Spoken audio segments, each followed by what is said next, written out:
বাংলাদেশের চলমান নানা সংকট নিরসনে জাতীয় ঐক্যের লক্ষ্যে ছাত্রনেতা, রাজনৈতিক দল ও ধর্মীয় সংগঠনগুলোর সঙ্গে দফায় দফায় বৈঠক করছে অন্তর্বর্তী সরকার। মঙ্গলবার জাতীয় ঐক্যের উদ্বেগের কথা জানিয়েছে প্রধান উপদেষ্টার প্রেস উইং। ওই দিন সন্ধ্যায় বৈষম্য বিরোধী ছাত্র আন্দোলনের সঙ্গে বৈঠক হয়, বুধবার হয়েছে রাজনৈতিক দলের সঙ্গে, বৃহস্পতিবার প্রধান উপদেষ্টা বসবেন ধর্মীয় নেতাদের সঙ্গে। গত সপ্তাহে প্রধান উপদেষ্টা বিএনপি ও জামায়াত সঙ্গে আলোচনা করেন এবং বিভিন্ন সংকট নিরসনে জাতীয় ঐক্যের আহ্বান জানান। এই পরিস্থিতিতে গুঞ্জন নির্বাচনের আগেই জাতীয় সরকার গঠন হতে পারে।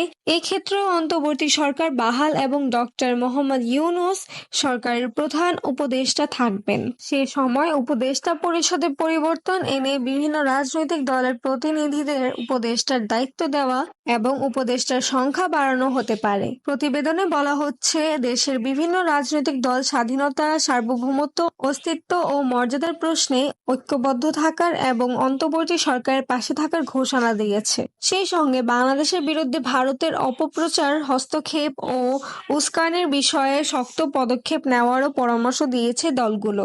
তার আগে প্রধান উপদেষ্টা বিএনপি, জামায়াত ইসলামী, বিভিন্ন ইসলামপন্থী দল, ৩৫টির মতো রাজনৈতিক দল ও সংগঠনের সঙ্গে বৈঠক করে জাতীয় ঐক্যের আহ্বান জানিয়েছেন। বুধবার বিকেলে অন্তর্বর্তী সরকারের প্রধান উপদেষ্টা ডক্টর মোহাম্মদ ইউনূসের সঙ্গে যৌথ সংলাপে দেশের রাজনৈতিক দলগুলোর শীর্ষ নেতারা এই অঙ্গীকার ব্যক্ত করেন। সংলাপের শুরুতে রাজনৈতিক নেতাদের উদ্দেশ্যে বক্তব্য দেন প্রধান উপদেষ্টা ডক্টর ইউনূস। তিনি ছাত্র জনতার অভ্যুত্থানকে নস্যাৎ করার ষড়যন্ত্র চলছে উল্লেখ করে তা রুখে দিতে সব রাজনৈতিক দলের প্রতি ঐক্যের আহ্বান জানান। গত 5ই আগস্ট শেখ হাসিনার সরকার পতনের পর সংখ্যালঘুদের উপর নির্যাতনের অভিযোগে প্রতিবেশী দেশ ভারতের সঙ্গে সম্পর্কের টানাপোড়েন সৃষ্টি।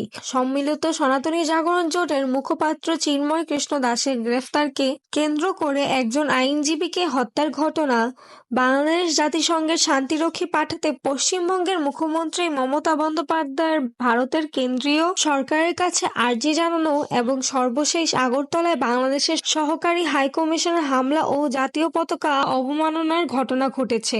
বিবিসির প্রতিবেদনে বলা হচ্ছে, দেশের বর্তমান বাস্তবতা বিশ্বের কাছে প্রতিষ্ঠিত করতে সব দলকে একজোট থাকার আহ্বান জানিয়েছেন অন্তর্বর্তী সরকার প্রধান উপদেষ্টা অধ্যাপক ডক্টর মোহাম্মদ ইউনূস।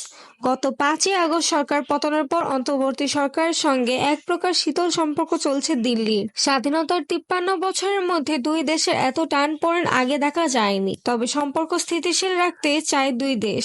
এ পরিস্থিতিতে আগামী 10 ডিসেম্বর ঢাকা সফর করতে পারেন ভারতের পররাষ্ট্র সচিব বিক্রম মিশ্রি। কূটনৈতিক বিশ্লেষকরা মনে করেন, দুই রাষ্ট্রের মধ্যে অস্থিরতা কমাতে দুই দেশের সচিব পর্যায়ের বৈঠকটি খুবই জরুরি।